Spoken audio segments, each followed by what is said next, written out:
Асару менің философиясы не? Өзіңе баспана жасап қалу ой болмады ма? Бір видео шығады, 2-3 күнде 20-30 миллион теңге жиналыппыз. Мұқтаж адамдардың бір ортақ портреті бар ма? Жалғыз бастағаны автомойкада тұрады. Қазіргі еркектер, они не совсем мужчины. Кредит бар арасында обязательно. Кредит алып, потом чуть не получается, ойлайды, симка ауыстырсам кредит болмай қалады деп. Бұл Бақытжан Бұқарбаймен бас қосу. Бүгін біз мұқтаж көпбалалы отбасылар мен қайырымдылық тақырыбын көтеретін боламыз, және осы тақырыпты жан-жақты ашу үшін осында қонаққа Асар Өмек қоғамдық қорының президенті Асхат Нұрмашевты шақырдым. Ең алдымен сұхбатқа кіріспес бұрын, енді замандаспыз, жастарымыз да бірдей деп айтуға болады. Сондықтан бір жас, бір-бірімізге сен деп сөйлей берсек болады деп ойлаймын. Алғашқы сұраққа көшейін. Бұл қор қалай құрылды, қандай мақсатпен, қандай миссиямен құрылды? Бұл сұрақты не үшін жолдап отырмын? Өйткені мұқтаж отбасыларды баспанамен қамту бұл негізінде мемлекеттің шаруасы, мемлекеттің мойнындағы міндет. Әрине, көп балалы мұқтаж отбасыларға қарағанда көбінде көп волонтерлық топтар, қорлар ойлайды көбінесе осы жағдайларды өзгерту үшін киіммен көмектеседі, тамақпен, ақшалай. Бірақ бірнеше жылдай зерттеп, басқа нені тәжірибе болған біз байқағанбыз. Шынайы сол мұқтаж отбасыдан шығаратын қадамдардың біреусі баспана. Баспана қылсақ, сол отбасыларда бір процесстер басталады. Из-за чего и семьи начинают улучшаться, и жағдай у нас исправляется в этих семьях. Кешіріңіздер, так что құрметті көрермендер, Баке, мы же давно знакомы, и бывают такие моменты у меня, қазақша жетпей қалса, кешіріңіздер. Ештеңе етпейді. Асхат, сен бұл қордың президентісің, құрылтайшысы болып саналасың ба? Осы қорымызды бастаған 3 кісі. Бір адам бар, ол үлкен кісі, 50-ге жақын уже жасы. Азимжан Юсупович бар. Азимжан аға деп, Азимжан ака дейміз, ұйғыр кісі. 3 адам болып, бір-бірімізді танымайтынбыз. Он развивался отдельно. Алматы облысында белгілі меценат, мұқтаж отбасыларға көмек көрсететін болатын 15 жылдай. Продукты питания, лекарства, одежда и так далее. Екінші кісі бар. Ол мына орталық мешітінде Ихлас деген қоры болған. Соның жетекшісі болып бірнеше жылдай болған. Ол бар, мен бармын. Мен сол жылдары Садақа Трейд деген әлеуметтік қормен, әлеуметтік қозғалыспен айналысқан. Садақа Трейд.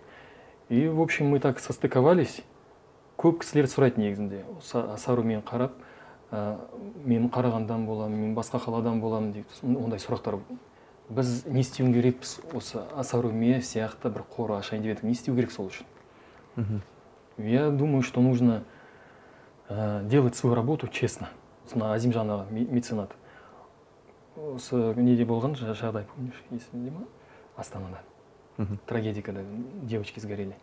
Содан кейін уже ойлаған, обязательно как надо двигаться, чтобы мынандай отбасыларда жеке баспана болған жақсы. Не істеу керек? Орталық мешітке барған. Сол Маке деген кісі бар, соған айтатын, не істейміз? Мен өзім жағдайым бар. Мен өзім жалғыз отбасы, мен 4-5 үй сала алам Алматы облысында. Бірақ ол аз ғой, Қазақстанның бүкіл проблема шешпейтін нәрсе. Сол кісі айтқан, Асхат Нұрмашев деген бар. Осы бірмен әлеуметтік жобалармен айналысады, предприниматель, блогер. Соған барып көрейік. Үшеуміз мына саяхаттағы шафранда кездесіп қалдық. Разговаривали. Бір-екі кездесу, выстроили план, кеттік. Еще басында ойладық, 2-3 айда көрейік, болмаса разойдемся. 2 жыл өтті.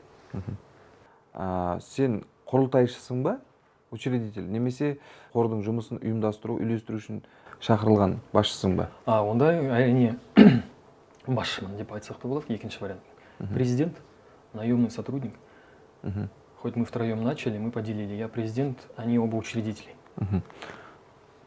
Сен жаңа айттың, кәсіпкерлікпен айналыстым дедің. Қазір кәсіпкерлікпен айналысасың ба? Осы қордың жұмысына кіріскелі бері, немесе тастадың ба? Мына жұмысты уақытын алғанда 90% уақыты уже Асар Өмекке кетіп бара жатыр. Кәсіптерің не болып жатыр? Кәсіп күйреп жатыр ма? Сейчас на слабом уровне. Жақсы, ары қарай жалғастырайық. 1,5 жыл ішінде 100-ге жуық үй салып беру қолыңнан келді. 1,5 жылда. 1,5 жылда, иә? Мен қателесуім мүмкін. Соңғы деректерім мен білетін 100 үй. Я одан асты ма? Одан асты. Қазір қанша үй Ол болды? мысалы 2 ай бұрын сондай уровень болған, сондай мәлімет. Қазір осы айда біз 2 жылға жеттік. 2 жылда 144 отбасы, 925 бала.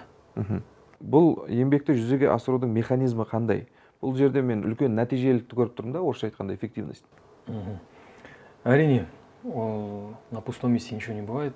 Оның ішінде, значит, бір структура, бір система болу керек. Ең бастысы бізге, ол біздің асарумен философиясы ниет. Біз қазақта да айтамыз, ниетке байланысты. Соответственно, мы должны были понять изначально, для чего это нам надо. Чтобы я был известен, чтобы я поймал хайп или что. Ол жеке адамның өз ниеті бар. Менде де сондай ниет бар. Второе. Осындай әлеуметтік қайырымдылық жобалар не должны закончиться на том, что былай жасайық, былай жасап көрейік. Бір апта істеп, болмаса басқаша істеп көрейік. То есть нақты жоспар, нақты должны быть планы.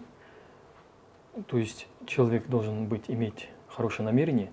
Второе, он должен иметь экспертность, чтобы реализовывать конкретные вещи. Соответственно, сол үшін біз подключали хороших операторов, хороших маркетологов, блогеров, строителей, бизнесменов. То есть мы старались не оставить это так все на самотек. Жақсы іс қой, а әйтеуір бір жақтан шығады. Мы сделали здесь, сейчас, чтобы это было на высоком уровне. И көп адам ойлайды, көп адам маркетологтардың өздері, блогерлар айтады, что асаруме қайырымдылыққа жаңа нелер көрсеткен, вершины, высоты. Өйткені көп қорлар начали по-другому выстраивать помощь. Бұрын өйткені помощь как была? Вот осы отбасыға көмектесейік, көмекке мұқтаж и фотолар. И все. Фотографии, видео. И это не цепляет, не побуждает помогать, сердце не задевает. Открытости нет, прозрачности жоқ. Ақша жиналды ма, жиналған жоқ па? Қанша жиналған? Ақша қалды ма сол сбордан? Біз начали все это показывать. Мне мынандай отбасы бар. Для нас было очень важно показать результат. Біреу мысалы 20 жастағы, 30 жастағы кісі біздің видеоны көріп бірінші рет или екінші рет. Мы должны показать семью, проблему, сурақ, вопрос. Показать, как изменить их положение, и затем сказать цену вопроса. Цена вопроса 500 тенге или 200 тенге или 5000 адам өзі шешеді. Либо репост. И ол өзі сол шаг, сол қадамды жасаса, сол кісі, мы должны показать короткий момент результаты. Сол нәтижені көрген кезде ойлайды, мына мен 500 тенге берген осы ма? Үй болып кетті ме не? Он говорит, давай я еще раз буду отправлять. Блогер да сондай блогер. Егер бір сборды, бір отбасымен 2-3 апта жүрсек, блогер айтушы еді бізге, ой, Асеке енді созылып кетті, жыр болып кетті, енді жақсы, если что, мен где-то рядом. А так 3-4 күнде ақша жиналды ма, 7 миллион теңге. Үйлі болды ма, блогер әрине айтады, Асеке керек болсын, айтыңдар, шақырыңдар. Хороший эмоции получил. Қайырымдылық, донаттар қалай жиналады және қалай жұмсалады? Өздеріңізге белгілі бір үлесін қалдырып отырасыздар ма? Сіздерде күн көрулерің керек, немесе толық жұмсайсыңдар ма қайырымдылыққа? Осы процесс қалай жүріп отыр? Ең бірінші жыл біз мына донаттардан ештеңе алмай жүрдік. Өйткені большая ответственность, и думаешь, а вдруг нельзя, а вдруг не то, ол садақаның ақшасы, елдің ақшасы, елдің халықтың ақшасы. И мы 1 год вообще ходили, 3-4 адам болып, отбасыларын іздейміз, Қаскелең, Қарасай ауданына, облыста жүреміз, строили сами, ездили, волонтеров искали. Айтпақшы, ең бірінші сұрақта еріктілер, әрине. Мына системадан басқа еріктілер. Олардың еңбек болмаса, асаруменде болмаушы еді. И мы работали бесплатно. А затем мы смотрим, мы для 4 семей построили дом, потом для 5 построили дом. Потом стали дома покупать готовые. Смотрим, бір ай жүріп, бір отбасыға сыйладық, 2 отбасыға сыйладық. 3-4 мы уже не справляемся. Өйткені сауда болған сол кезде менде. саудамен де айналысамын, қарыздарым бар, вот тут надо вопросы решать, отбасым бар. И через год мы только решили, что нужно получать оплату труда с этих же сборов. И біз жан-жақтан біліп алып, байқадық, оны заң бойынша да болады алуға, шариғат бойынша да болады алуға. И мы взяли не как просто там 5-10% там от сбора, потому что это тоже может быть очень много. Мы взяли среднестатистический. Біреу там 150 мың теңге алады, біреу 200 мың теңге, біреу 100 мың теңге алады. Қалай жинақтайсыздар донаттарды? Қалай жиналады? Қазір в основном 100% через 98% Инстаграм арқылы. Белгілі көп көмектескен бізге блогерлар, вайнерлар. Оларға рахмет вообще. Бізге сеніп, очень сильно помогли они. Через Инстаграм нам сделали такую систему, когда сейчас люди ждут сбор қашан болады, қай отбасыға көмектесеміз. Бір видео шығады, 2-3 күнде 20-30 миллион теңге жиналады бізде. Мы их сразу распределяем по семьям. Біздің оқырмандар, они все видят, смотрят, радуются вместе с нами, плачут вместе с нами. Блогер, вайнерлармен коллаборация жасағандарыңды айттың. Бұл процесс қалай ұйымдастырылды? Неден басталды? Қалай таныстыңдар? Есіме түсті, сенің кітабың бар ғой, настольная книга казахского бизнесмена. 2-3 жыл бұрын я тоже спросил же у тебя однажды, қалай сен Арманжан Байтасовты, Марғұлан Сейсенбайды, как ты всех собрал в эту книгу? Помнишь ответ? Я, есімде бар. Есімде. То есть обычно это так. Таныс арқылы бір блогерге шығасың. То есть это лайфхак для тех, кто может в своем регионе хочет подобные движения создать. Выходишь на друзей, которые знают известных блогеров. Они помогут донести и показать, что ты честный, что у тебя хорошая система, хорошее намерение. Они потом запускают какой-то Jai Stories. Jai Stories для кого-то там 30 секунд Jai. Но для нашего движения есімде, по-моему, Арман Юсупов, Ефрейм, да, бұрын Ефрейм болған ғой. Ең бірінші сол сторис жазған. Вот, ребята, есть вот такой фонд, вот так, ребята честно стараются помогать, давайте все подключимся и так далее. Болды. Бір движ басталды. Бізге сразу, может быть, там 500 подписчик келген, 1000 подписчик, 1000 адам келген. Сол стористы басқа блогер көрген. Им наверняка в голове такая мысль, егер Арман бұл жігіттер жайлы айтса, значит, Арман тексерген, көрген, білген. Значит, мына кісілерге сенуге болады. И твой ответ такой же был. Ең алғашқы кәсіпкермен келісу қиын болды, қалған оңай деген ба? Әйтеуір, можно же сказать потом, Жекамен сөйлескен кезде мы можем сказать, с нами уже Арман и с нами Алдияр. Как ты можешь сказать, с нами уже Марғұлан Сейсенбай, Арманжан Байтасов. Они уже дали мне интервью. То есть в Казахстане многие дела решаются очень хорошо, это помогает. Алдияр, конечно, очень много нам помог. Ирина Қайратын. Это первый блогер. Арман первый, кто нас репост сделал. Алдияр, кто прям в роликах участвовал. Постоянно приезжал. Құрылыспа, айдалада бізбен жүретін, ыстық, ораза кез болған. Всем рахмет. Биыл сен бір республикалық байқауға қатысып, баспаналы болдың, жеңімпаз атандың. Білуімше, сен 144 отбасыға үйлі баспаналы болуға көмектесіп себепші болдың. 925 балаға баспаналы болуға себепші болдың. Бірақ осы күнге дейін өзінің баспанаң болмады. Енді басқаларға көмектесіп жүрген кезде өзіңе баспана жасап қалу ой болмады ма? Тек қалжың болған кезде достарым арасында айтатын олар, давай ты өзің жүрсің ғой, ештеңе жоқ, баспанаң жоқ, бала-шағаң бар. А так по факту нет. Ол на серьезном уровне так задумываться, это күнә ғой. Алла сақтасын. Қайдан білдің бұл туралы? Және қалай ұйымдастырылды бұл байқау? Олар негізінде бізге келген Асармеге. Конкурс болмаған кезде. Сказали, осы Асармеді көп адам біледі, сенеді. Біз осы бір айдан кейін ба осындай ұйымдастырамыз конкурста. Сіздер жюри болсаңыздар. Халық сіздерге сенеді. Мы тогда взвешивали, все смотрели и отказались. Мы сказали, мы в этом конкурсе не сможем быть жюри. Вы извините нас, пожалуйста, обратитесь в другой фонд.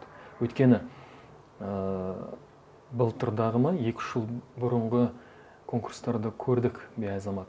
Там получили первые места те, кто богатые люди, человек искусства, человек там бизнесмен, который помогал людям. Жеке баспаналар бар, бірнеше болуы мүмкін. И ол тағы бір баспана алған. Мы сказали, мы помогаем только тем, у кого нету дома. И оказывается, сол мына конкурстың Биазамат шарттары бар. Они объявляют и халыққа айтады. Если вы считаете кого-то, кто решает социальные проблемы в нашей стране, кто помогает людям, то отмечайте хэштегом вот так, вот такие правила сделайте, говорит, и мы тех выберем на первый тур. И мен сол бір айдан кейін жүрсем, ұмытып кеттік ана Биазамат жайлы. Бақ, меня отмечает Биазамат. Мен жайлы адамдар жазып, я обратил внимание, и содан кейін бәрі басталды. Екі турды өтіп кеттік. Дауыс беру процесі қалай болды? Халық болып дауыс бердік қой. Мен де дауыс бердім. Достарымды үгіттедім дауыс беруге. Жалпы процесс қалай жүрді? Процесс енді керемет бәрі өтті. Керемет өтті, еще не жағынан жақсы. Оны енді саған Баке бүкіл маған дауыс берген азаматтарға Алла разы болсын деп айтым керекпін, потому что это великая поддержка, аяқ астынан Аллах қаламын. Я даже не думал и не знал.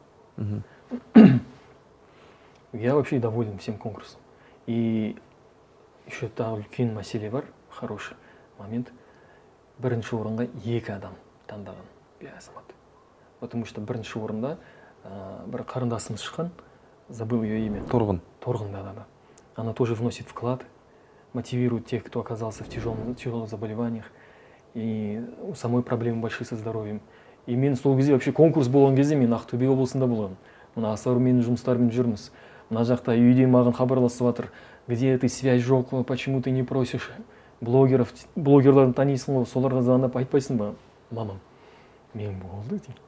Аллах малың болса, болмаса нормально. Ақтөбе облысында жүрмін, связь жоқ. И маған кейбір достарым ақтөбеден айтқан, смотри, сен ана қызға бірінші орын беретін шығарсың. Бірінші орынға сен шықсаң, ана қызға бер қойшы орынды. И хорошо, благо екі орын. А так бы, нельзя было бы делать честь ему. Мұқтаж адамдардың бір ортақ портреті бар ма? Қаскелен жақтан келе жатырмын. Жара, солнце, мы там бір отбасыға сбор ашқан болатынбыз. Ашқанбыз. Ертең видео шығады. Жалғыз басты ана автомойкада тұрады. Представляешь? Автомойкада, подсобкада. Там помещение, где она живет, 9,5 квадрат. Умывальник, еще не жоқ, газ плита жоқ. И у многих есть сходство. Часто можно встретить тех, и ты понимаешь, что их сегодняшние проблемы, в них еще виноваты там, может быть, те люди, которые были 20-30 лет назад, родители. Где-то родители, может быть, даже раньше были совершены какие-то ключевые ошибки. Часто мы встречаем сирот. Мы не говорим это, что вот это такая семья на сирота. Мы часто видим тех, кто когда-то родители развелись, вот сейчас им еще многие не понимают, что им-то всего лишь кейбір отбасылардың менен жас, бізден жас. Мен мысалы 35-мін, а некоторые семьи, вот сегодня, которые в автомойке семья живет, без баласымен, 9 квадратов, по-моему, 90 жылғы. То есть ей 30 только. Но ее родители тоже когда-то развелись, она осталась где-то туысқандардың қолындарында, потом дом попала. И у нее есть определенные же стереотипы, соответственно, есть какие-то проблемы из-за того, что она не видела ласки родителей. Потом ол күйге шықты. И біз көп көреміз, көп байқаймыз. Қазіргі еркектер, они не совсем мужчины. Не совсем. И видишь, что ее некому защитить. Ағасы жоқ, туыстары жоқ, которые могут сказать за нее слово. Той болмаған, которые сказали, біз бармыз, біз қоңыратпыз деген сияқты. Шымкент, если что, мы здесь. Нету. И когда она одна, мына еркекке ғана қарайды, еркек, наверное, жай сөзбен айтқанда құтырып кетеді. Когда он начинает пить, азартные игры играть, кредит возьмет, проиграет, номер поменяет, сондай. И он начинает потом ее бить. Он пользуется тем, что она беззащитная. А она, кроме того, что пол помыть и приготовить еду мужу, ничего делать не умеет. И себя защищать никак не умеет. в диалоге вот так с мужем. А он этим пользуется.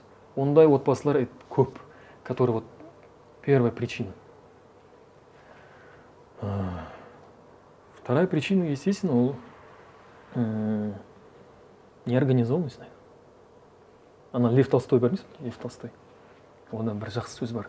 Хороших людей больше, просто плохие люди лучше организованные. И мен байқағаным, қазақ елі, қазақтар негізінде, енді былай айтсам бола ма, жақсы адамдар деп, ақ көңіл адамдар екен. Реально, мына отбасылар мұқтаж, 30 квадратта, 40 квадрат, жұмысқа барады, толық отбасылар болса. Грузчик болып, Алтын Ордада жұмыс істейді, стройкада, вот так. Она там на пособие живет, нет-нет, пирожки печет, или она үйде барып жинайды, мына жақта сыпырады, тут банки закручивает, тут в ресторане посуду моет. Ешкімді алдамайды, көп ондай отбасылар. Даже, знаешь, иногда аңқаулар ғой. Кредит бар арасында обязательно. Кредит алады, потом чуть не получается, ойлайды, симка ауыстырсам, кредит болмай қалады деп. Потом оформлениеге келген кезде нотариуста, ой, мына қайдан шықты мына кредитім, қашан алдым деп қойды. Қазір 4-5 жыл бұрын 150 мың теңге алған на микрокредитование. Это қиын, кстати, тоже это проблема, микрокредитование. 150 мың теңгеден 1,5 миллион теңге болып қалды 4-5 жылда. Потом за голову хватается, что делать не знает. Симку меняет, думает, все проблемы решатся. И вот айтқан, наверное, про наших многих сородичей сказано, что они не организованы. Они не могут понять, что причина проблемы в этом, и на исправление причин нужно создать вот такие шаги. И контролировать на пульсе, чтобы это было вот так. Ребенок делает не так, не учится, плохое поведение, не может его бағытқа апара алмайды. Менеджмент жоқ отбасыларда. Себептер көп. Сол отбасыларда қыздарға мына жылылықты көрсетпеген, жақсы сөздерді көп айтпаған. Что қызым, жаным, кел, қасыма келші. Сүйіп, так әңгіме көп еркек айтпаған. Ағалары болса, аталары, әкелері.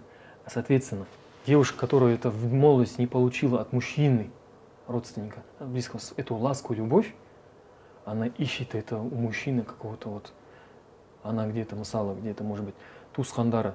Өзі Алматыда тұрса, туысқандары мына 1,5 километр алыс жерде. Они не знают, что она с кем-то познакомилась здесь.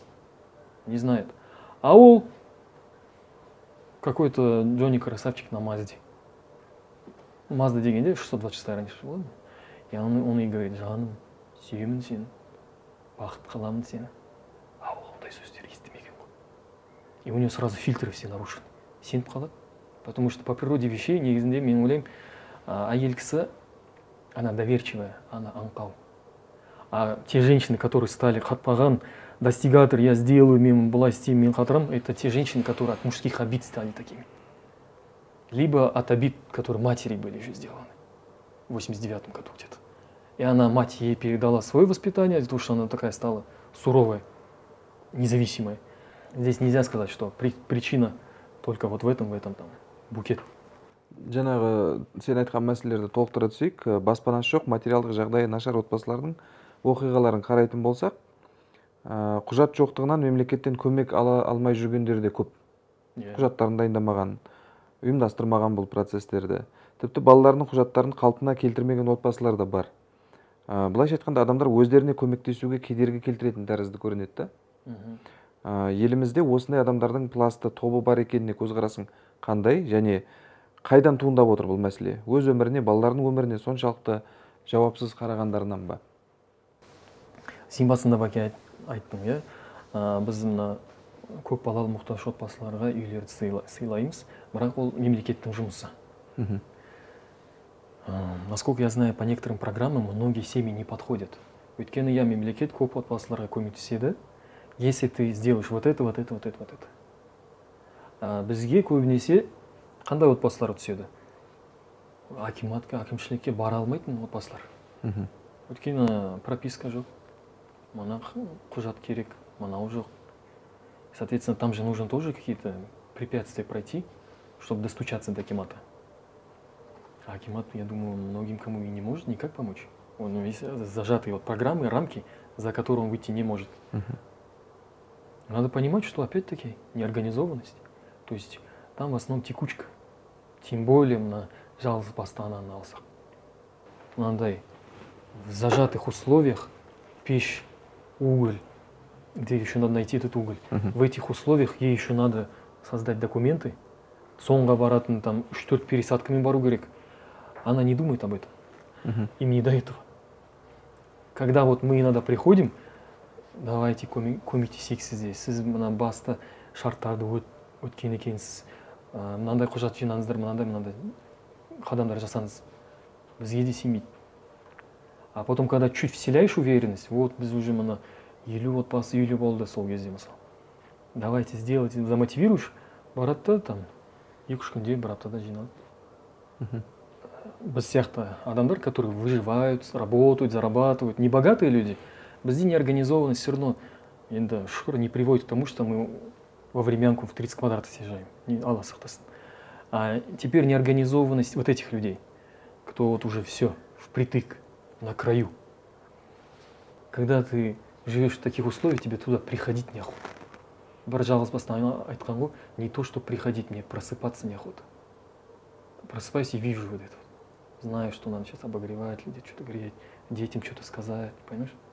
Поэтому это мүлдем басқа жағдай, и им надо сначала вот поднять на какой-то уровень, а потом они начнут со своим менеджментом заниматься, что, оказывается, баланы мына мектепке беру керек, здесь вот так сделать надо, кішкене стресс кеткен кезде начинать думать о насущном. А там она думает только как выжить, и все. Квартирада тұрған кезде, мынандай времянкада, не свое это, делать ничего неохота. А когда теперь свой дом, уже отношение другое. У нас многие проблемы, как в обществе, мое наблюдение, как в этих семьях, а мы видели сотни семей, реальность видим, несправедливые отношения друг к другу. Пока наши граждане не будут желать того, что желают себе, своему близкому, пусть он әйел кісі болсын, жұбайы, көрші бола ма, жұмыста коллега или там твой подчиненный, если мы не пожелаем ему того, что желаешь себе, никогда ничего не будет. 120 мың табат бір еркектер бар. На стройке работает, бір объект алды, а ему кто дал, он его выкинул. Айтқан басында 400 мың теңге берем, 2-3 айда бітірсең. Раз, кинул его. У него и так денег нет, он еще его взял и кинул. Журналисттер жүргізген зерттеуге сәйкес, қарапайым америкалық отбасы үй алу үшін 6 жыл уақытын, ресейлік отбасы 8 жылын жұмсайды екен. Енді елімізге келетін болсақ, біздің еліміздегі ипотека уақытын қосқанда, бір отбасы 2 бөлмелі пәтерді толығымен өз иелігіне алу үшін 15-20 жыл уақыт жүреді екен. Бұл қалыпты жағдай деп айта аласың ба? Я слышал, что часто в английских или в американских семьях могут начать откладывать деньги на образование ребенка, когда он младенец. А мына бала Оксфордқа түсу үшін біз уже начинаем откладывать первые 10-20 долларов, допустим. То есть у них есть привычка думать далеко, стратегично. У нас не то, что такие семьи, у нас даже бюджет, по-моему, далеко мы не можем рассчитать бюджет в стране. Көп отбасылардың байқаным, они знаешь, как думают? Вот сейчас мен мынандай жаман условияда тұрып жатырмын. Соответственно, его не мотивирует что-то исправлять в этом мире. Тем более это не его мир, это чья-то квартира, аренда. И он говорит, вот когда менде жеке баспана болған кезде, мен сол кезде бәрін реттеймін, бәрі зын болады, жизнь в стиле зын, книгу вспомнил. Тогда будет все хорошо. Надо делать здесь и сейчас. Сейчас бери в порядок свою жизнь, сейчас шторки иди постирай.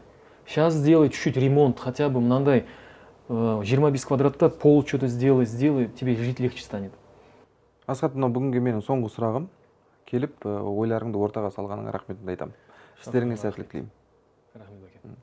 Сонымен достар, бүгінгі біздің сұхбатымыз аяқталды. Әдеттегідей парақшамызға жазылып, лайк басып, пікір қалдырып, қоңыраушаны түртіп өтуді ұмытпаңыздар. Келесіде кездескенше.